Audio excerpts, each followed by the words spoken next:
Amir Khan versus Miguel Cotto at 155 pounds. Say what?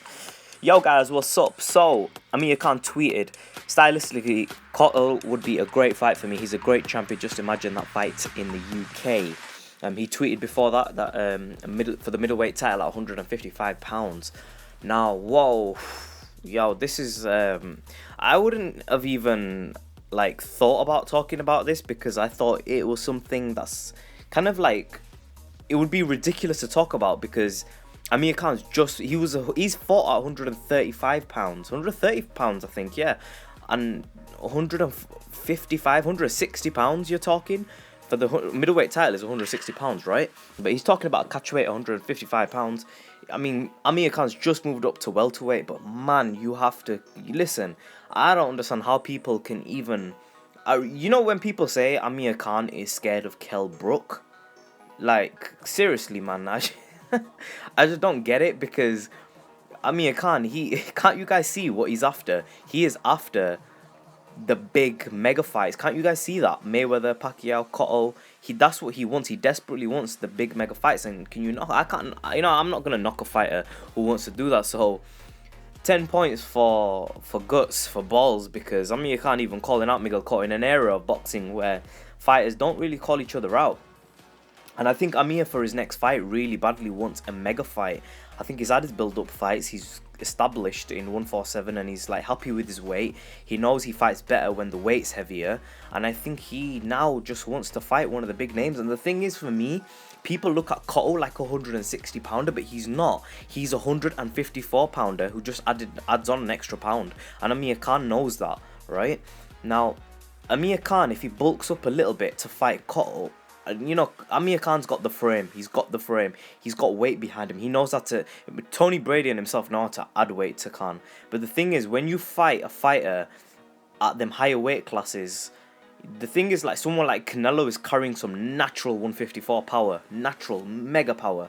Does Miguel Cotto carry that mega power at 154 pounds? Because this is not middleweight. I'm gonna tell you straight. 155 pounds is not 160. It's more closer to 154, which is super welterweight. All right. And this is my thing, that I think Cotto, although he beat Martinez and he beat that Rodriguez, to me he is not the. I don't know. I think by beating a Martinez whose knees were totally gone, who was looking a little bit suspect, you know, and we knew like he was coming in with braces, and I picked Martinez to win the fight against Cotto. But then when I saw like the opening bell rang, and for Martinez, come on paper, there is no way that Cotto should destroy Martinez in that fashion.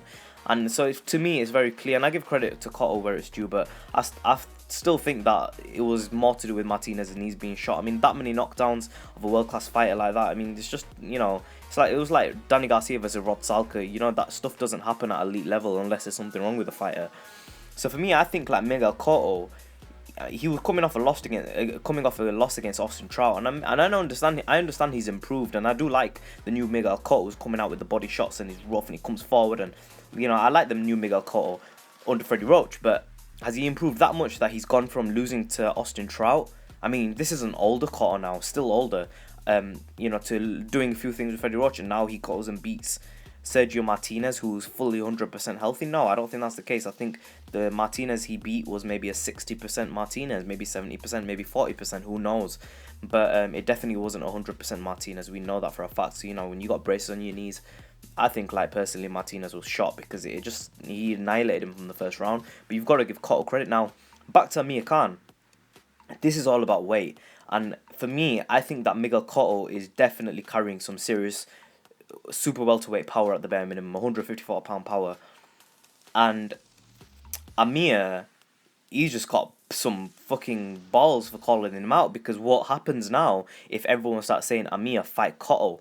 You know, if Amir's mentioned this on his Twitter, like, it just takes balls to do something like this, because when you're calling fighters out, you know, you got to be willing to back that shit up. Because what if Amir Khan, he's not promoted by anyone at the moment. He's out of his contract, I believe. I mean, there's a bit of dispute going on with Golden Boy, I heard. But I heard that, I can't remember who said it, but someone said that I haven't read it myself, but I heard someone say that Golden Boy are saying that Amir is still under contract, or Showtime are saying that he's still under contract.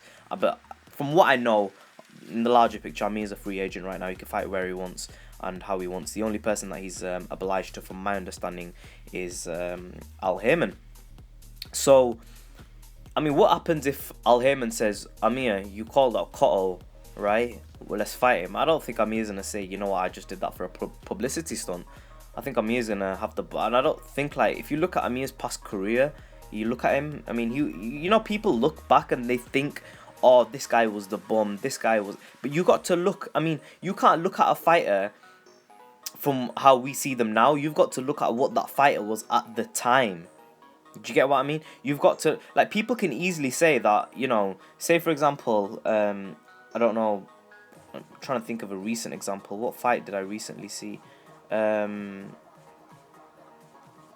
can't think of anything, but, like, just say, for example, you have one fighter who fights another fighter, and he's coming off 5, like, serious knockout wins against vicious good fighters. He annihilates them, and then you face that guy, and then that guy gets beat. But then after that guy gets beat, he then loses 10 fights against nobody.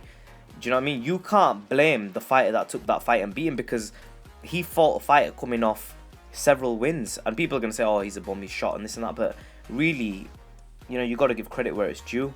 And I think that's the case with Amir's entire career. Like, people look back and say, well, Malignaggi was, you know, he wasn't at the right way. He was never a good fighter. But at the time, Malignaggi was looking good. Zab Judah at the time was a champion. Maidana was looking vicious against, you know what I mean, like against Victor Ortiz, and he had several good fights with Maidana, and he was the knockout artist, you know, very high knockout ratio. And Amir Khan went and stepped in the ring with him, and Louis Clazo was coming off a knockout win against Victor Ortiz, you know, and people at the time were saying, this is the Louis Clazo that arguably beat Ricky Hatton, this is the Louis Clazo that severely troubled Andre Berto, Shane Mosley, you know, and Louis Clazo is very underrated. He's come of age. He's gonna take Amir out, and then Amir jumped in the ring and he faced him, right. And then there was Alexander, or you know, people before the Alexander fight were saying Alexander could outbox him. I understand Amir was the favorite in that fight, but you know, the thing is, like, after the fights take place, everyone, it's just this thing in boxing that everybody tends to devalue the fight after the fight. Now, I've kind of done that with Miguel Cotto and Sergio Martinez, but I really do feel that Sergio Martinez's legs were gone, and it was apparent from the very first round.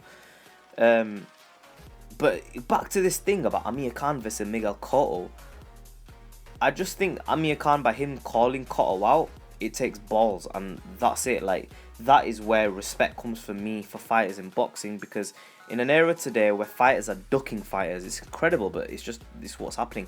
Fighters are actually ducking fighters, and I think it's good, this sort of thing where people are wanting, like, fighters like Amir Khan are wanting challenges.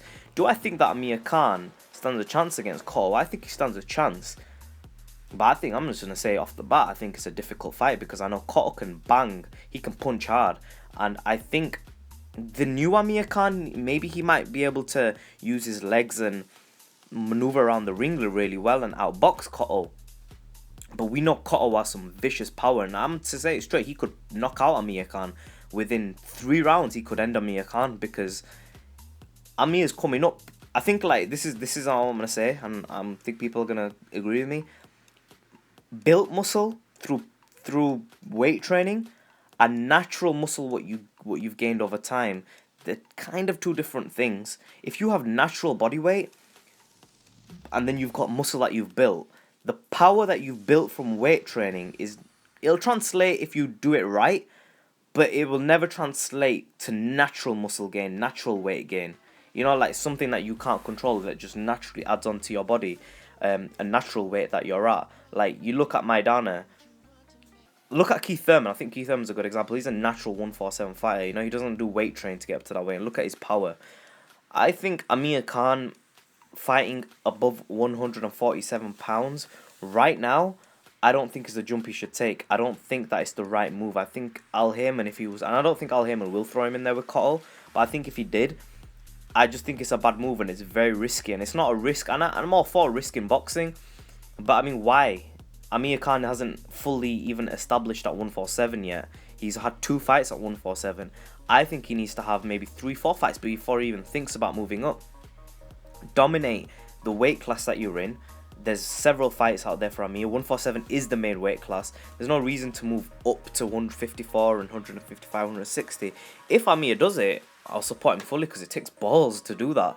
But I just think that it could end severely for Amir, because you're going and fighting Miguel Cotto. He's the guy at, people think Cotto can go and beat Gennady Golovkin, and Amir's a 140/147 fighter. Amir said himself that he can still make 135. So I don't know, like, to go up that many weight classes, and we know Cotto's gonna add on weight, and we know Amir adds on weight as well, and if he stacks on a bit of muscle. But like I said, it falls back to this thing: built muscle and natural muscle are two different elements. And I think this fight would be all about weights, because I think that Amir Khan's got the skill to outbox Cotto. I think Amir Khan's got everything to beat Cotto, but I just don't think the power would be there at 155 pounds for Amir to keep Cotto off him. And you have to have the power to keep a fighter off you. And at 155 pounds, heavyweight. You know what I mean? That's above 154 still. It's a pound over. And Cotto, will be really hitting them heavy bags and building power.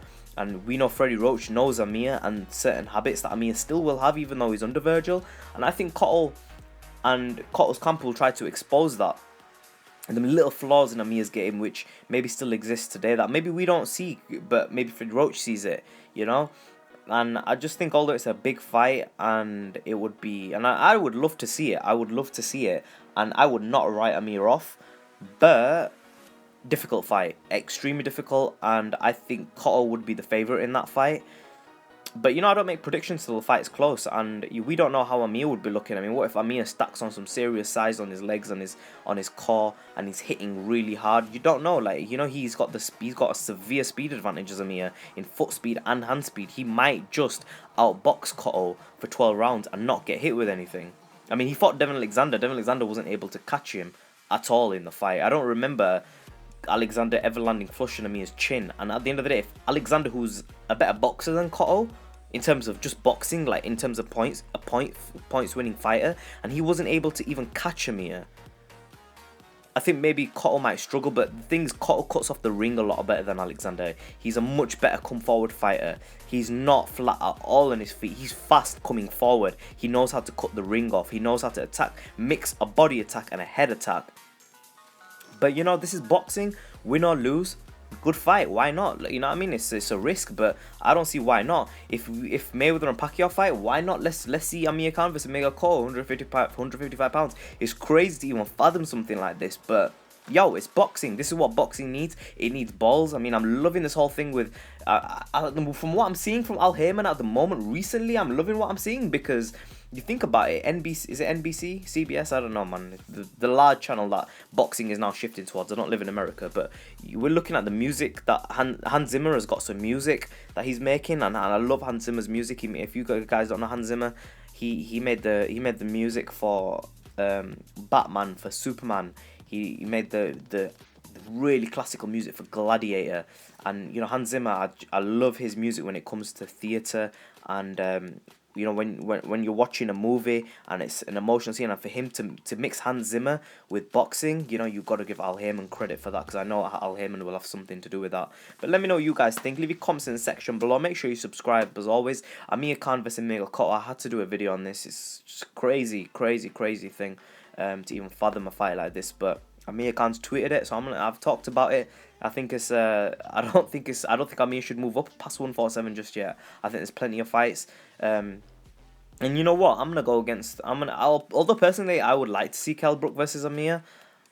I'd like to see Mayweather versus Amir. I'd like to see Pacquiao versus Amir. I'd like to even see Cotto versus Amir. I'd like to see. There's a number of fights which are very big for Amir, and I think because Amir's a name in America, I would rather see them. Because at the moment, Kell Brook's facing the likes of Jojo Dan, and I think Kell Brook himself needs to beat some.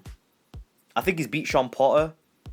To be honest, Sean Porter is better than Amir's entire Amir. I don't think Amir has ever faced an opponent better than Sean Porter. Like, in terms of where Sean Porter was when Kell Brook faced him and how But the thing is, Amir's faced several fighters on a similar level to Sean Porter. Whether they're above or below, I don't know. You guys can make your judgment. For me, I don't feel anybody was better than Sean Porter. At the time, Sean Porter was looking like a bit of a killer. But Amir's faced like, you know, 7-8 fighters on that level. You know, Kell Brook's only faced one, and in addition to that, Amir annihilated them fighters, whereas Kell Brook, he beat Sean Porter, and I give him credit, but only just beat him. So I still feel that, you know, Kell Brook needs to get Jojo Dan out of the way. Once he's got Jojo Dan out of the way, then maybe I think Kell Brook's gonna have to take another big fight later on in 2015, and we'll see who he takes on. But for now, I think because so Kell Brook's fighting Jojo Dan, so that fight's not gonna happen. He's already announced it as Kell Brook, and Amir's gonna face. You know, let's see who he faces. Could it be Cotto? Could it be Mayweather? Could it be Pacquiao? Who else is there? I think Danny Garcia rematch is brilliant for Amir later on in 2015. I think he needs that fight. I think that's a fight that he needs. But for the very next fight, Amir's looking pay-per-view. He wants a mega fight right now. He wants Cotto, he wants Pacquiao, or Mayweather. They're the three names I think he's looking at. He wants pay-per-view. He wants, and I think he deserves it. And do you know what it is? People think that what do you think Amir's gonna do? Do you think he's just gonna get a big pay-per-view fight, lose and cash out and finish? Nah, his name is well established. Win or lose to any of them three names, Khan will carry on. His name will still carry weight. You know, because he's an established name now. He's not gonna just disappear with another loss in his record, because he's fighting at the elite level. And I think if Amir's gonna take a big risk, why take it against Keith Thurman? He might as well take a big risk against someone like Miguel Cotto. You know what I mean? If he's gonna take a risk like Danny Garcia, he might as well take it against Mayweather, Pacquiao. I think they're the names that are being mentioned with Amir. And, you know, I think Amir should just go for the huge names now. I still think that Miguel Cotto above, you know, 100, it's 155 pounds. It's a very heavy weight. But skills win fights. Weight doesn't win fights. We've seen that before. Let me know what you guys think. Leave a comment in the section below. Make sure you subscribe as always in a bit.